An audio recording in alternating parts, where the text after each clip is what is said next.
So you're going to have to forgive me because I'm going to quote Elon Musk. I'm sorry.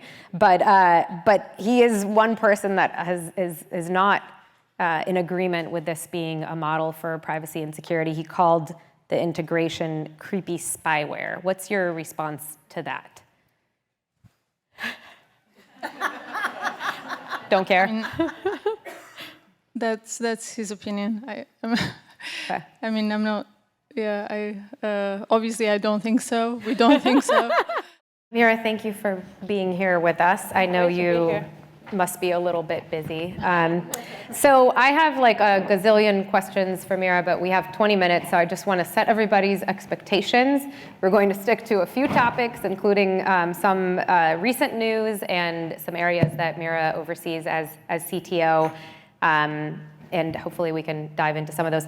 I think my first question for you actually is just given how insanely busy and given the barrage of news that, you know, some good, some bad, you joined around 6 years ago, I think. Yes. At that time, it was a very different organization. You were, relatively speaking, kind of, you know, under the off the radar.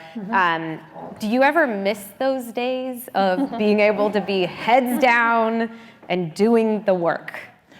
I mean, we're still very much heads down doing the work. It's just that the work has evolved, and it's not just about the research. It's also, now that, you know, research has progressed so far, it's also about figuring out how do we bring this into the world in a way that's helpful and safe. So the mission remains the same, but we've made a lot of progress on research and the work has expanded. And yes, there is a lot of public attention on it as well, which can feel unusual when you're working on technology and building products. But, you know, it's also very much necessary given the importance of what we're doing, and scrutiny is good. Okay. Let's go back even further. For those who don't know your trajectory, give us kind of the highlights. I know you grew up in Albania at a time when even decent access to the internet wasn't a given. How did your interest in AI start, and what do we need to know about what led you to your current role? I've always been interested in math and physics, and so my background is very much math heavy, and I went on to study engineering, worked in aerospace, and then in automotive at Tesla. And that's where I started to get more and more interested in applications of AI in the real world through self-driving cars. And then I went on to apply AI and computer vision in applications of virtual reality and augmented reality, sort of trying to understand how do you create a new interface where you interact with information in a more natural way, more intuitive. And that's sort of where I was pushing the applications of AI in the real world in different domains. And then, you know, thought about how do I learn the most about AI, and at the time, I was considering, you know, applications of AI in different domains, and thought ultimately what I wanted to do the most was learn about general artificial intelligence and really diving deep into research. And then from there, understanding what we could do with it in the real world. And I was really attracted to OpenAI's mission, which is, you know, at the time, OpenAI was a nonprofit, and now we're a capped profit, but the mission is still the same as the company evolves and expands. Okay, I want to get into some of the latest news, and again, there's a lot, but I know Miriam mentioned Sarah Fryer. You hired on just yesterday. The company announced that you have a new chief product officer and CFO, and I think probably a lot of the women in this room are familiar with Sarah. She is a seasoned public company executive, both, you know, former CEO and CFO, and I feel like it's kind of like when you get married and the next day someone asks you, when are you going to have kids? This is like you hire a seasoned public company executive, and the next day people ask you, what should we be reading into this as an IPO in the midst? How should we be deciphering these hires? What does it mean for the company?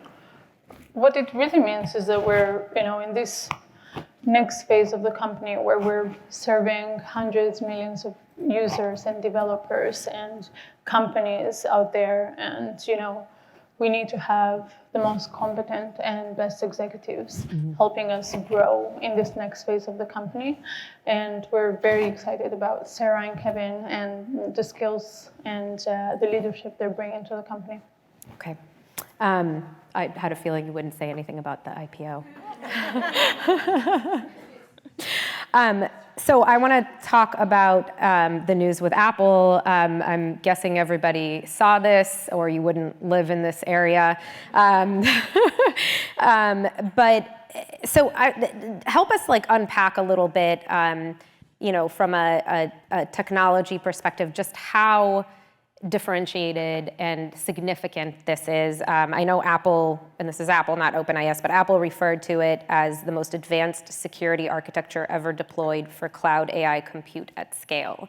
First of all, do you agree with that for this integration with Apple Intelligence? And again, just help us understand what's going on behind the scenes that theoretically makes it so private and secure.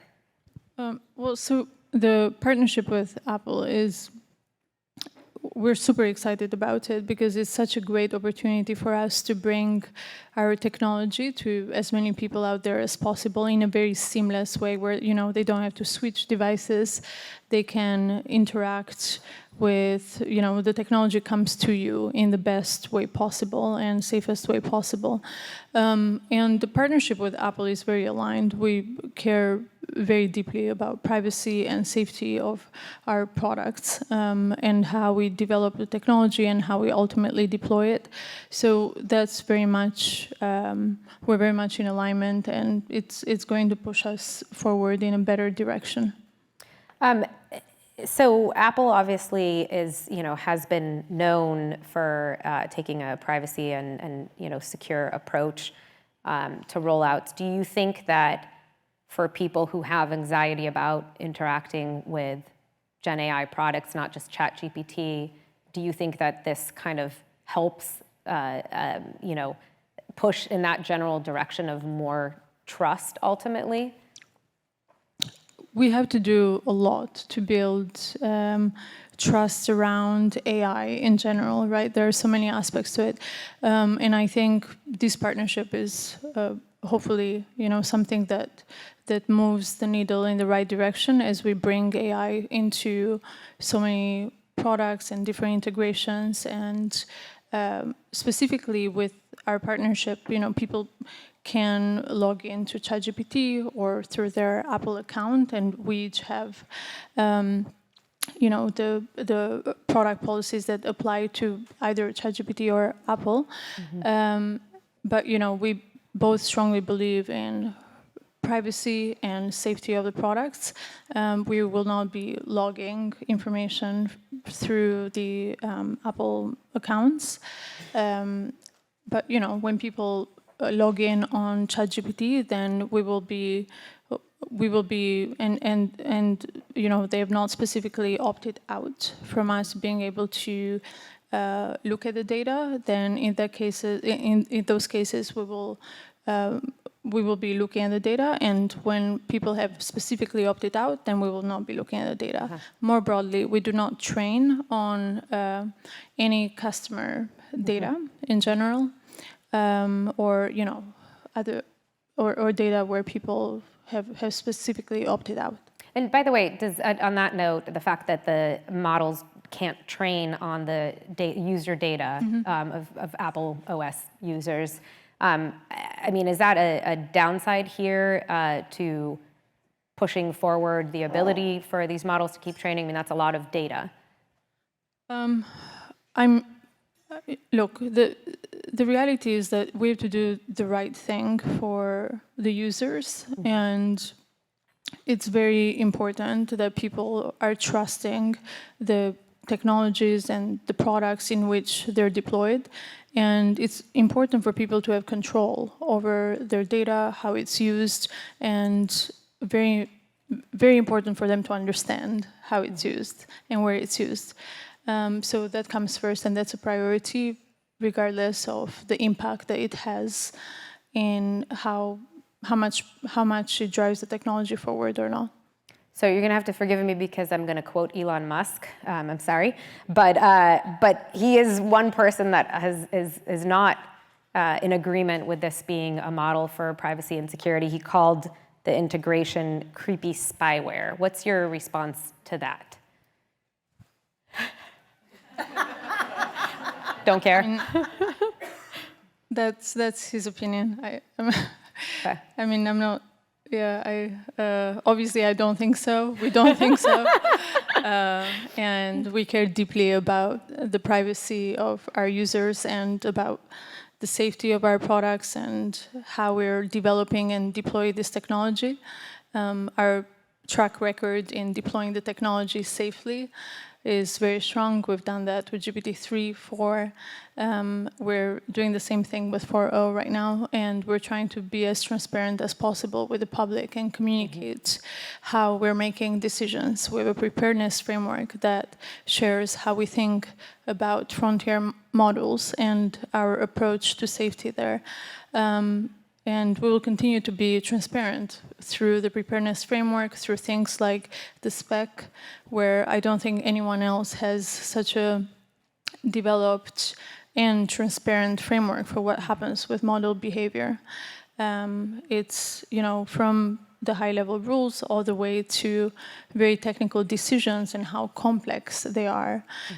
We're sharing that with the public, and we're providing an opportunity for people to provide input. And we're also working on a lot of experimental ways to gather input from non-users as well. I think these are the important things. The work is not done. We have a lot more to do here. And not just OpenAI, I think the whole industry in sort of explaining what's going on with the technology, creating more participation, more agency. But we have to start with actually explaining, because the biggest risk is that stakeholders misunderstand the technology. So in the midst of all of these developments and current partnerships that you guys are striking, you are also currently training a new model, a new AI model, which is expected to bring the company closer to AGI. And I know you spend a great deal of time thinking about this, and also thinking through worst case scenarios, best case scenarios. Like, I'm curious, and I think probably everybody in this room is very curious about what that future looks like. Can you talk to us a little bit about how you think about it, how you scenario plan for it, and what's like the Mira case scenario? Like, what's the ideal view of this future in your view? So my framework for thinking about the progress that we're making and where this technology is going is that it's definitely going to be incredibly transformative technology.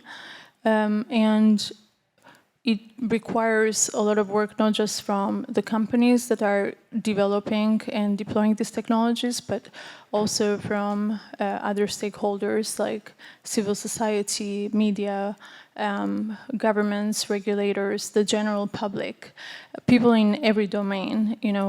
We have to create some sort of shared responsibility around the general preparedness for bringing this technology into the world.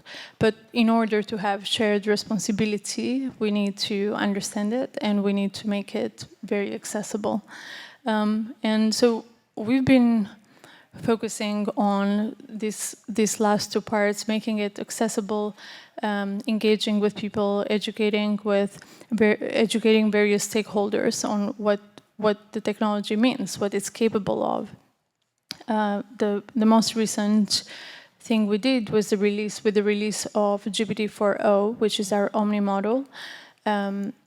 we made it accessible to everyone for free. And I don't think there is enough emphasis on how unique that is for the stage where the technology is today, in the sense that, inside the labs, we have these capable models, and, they're not that far ahead from what the public has access to for free. And that's a completely different trajectory for bringing technology into the world that what we've seen historically. And it's a great opportunity because it brings people along. It gives them an intuitive sense for the capabilities and risks, and allows people to prepare for the advent of bringing advanced AI into the world. And obviously, the opportunities are huge. Now, it's normal that we talk a lot about the risks because they're so important. But also, we wouldn't do this if we didn't believe that the opportunities here are huge. I personally think that there are incredible, there is just this incredible promise with advanced AI in healthcare, in education. We're just kind of touching on some of these capabilities and opportunities with personalized tutors, like from Khan Academy. But you can imagine that, anyone in the world, in the most remote areas, they would have access to custom tutoring that is, personalized to the way they think, to their cultural background, to their interests. And that's just amazing. Like, we normally don't really think about how we learn or how we think until, 10 years of education or so on. And that's just such a missed opportunity. And I really do believe that if you can push human knowledge forward, you can push society and civilization forward. And I mean, there's so many opportunities in healthcare, thinking about solutions in climate change. There's a long list of things that we haven't tackled. And I think bringing these advanced AI systems in the world will help us a lot. And obviously, there are always risks. Whenever you have something so powerful, you have to deal with the downsides, with the misuse. And if you think about the world around us, it's all engineering, and engineering carries risks. And we have learned to, build systems and build trust, and to figure out how to make engineering safe around us. The buildings, the roads, the bridges, everything. Yep. And so this is quite similar, where we have to build all this infrastructure that we trust and makes the deployment of these technologies safe and useful. And it's actually very congruent with business needs, because people want products that they can trust and that are safe. So, and I want to ask you one more question just on the safety side. This is moving so fast, faster than bridge building and real life infrastructure. I know you oversee the safety teams. And one of the things that when you were on our cover last year, we talked about was your belief that the unique structure at OpenAI provides the necessary guardrails to make sure that you have safety in mind. Obviously, there's been a lot of scrutiny. There was a lot of upheaval late last year. It's hard to remember that you were interim CEO for a little while there, because so much has happened. Tell us why and how you think that you believe that the right guardrails, the right structure on the safety side is still in place. I assume you believe that, or you wouldn't be there at this point. Well, so I think you're referring to the board structure, right? Yeah, okay. So the way that OpenAI was set up was, the question has always been, what is the best administrative structure, the best incentive structure, alignment, and design so the company can fulfill its mission in the best possible way? And there have been a couple of iterations, as we as we work towards the mission and we learn more, it is a process of discovery. I mean, we're literally in the pursuit of discovery. We're doing research. And with that, you have to kind of learn and adjust and make changes. So there was the initial change from nonprofit to capped profit in order, to actually be able to fund the supercomputers and hire talent while putting the mission first. And so that is the goal, always to put the mission first. But as we discovered in November, with the nonprofit board structure that we had, it doesn't put, the nonprofit board structure didn't have accountability to anyone but themselves. And we're building and deploying a technology that will affect everyone. Mm-hmm. So ideally, there would be, some sort of accountability on the board as well. And our current board, which has very experience in nonprofit and larger companies, they are doing a lot of thinking on the governance structure and what is the best way that you can balance the incentives and put the mission first while having a lot of accountability. Mm-hmm. Okay. Well, as I said, we will not get to a tiny fraction even of the questions I'd love to ask you, but I really, really appreciate you taking time and sitting here and just being so thoughtful. There's so much interest in what you guys are doing, and we appreciate you coming here and talking to us. And thank you so much. With that, we'll let everybody eat. Thank you so much. Thank you, Mira.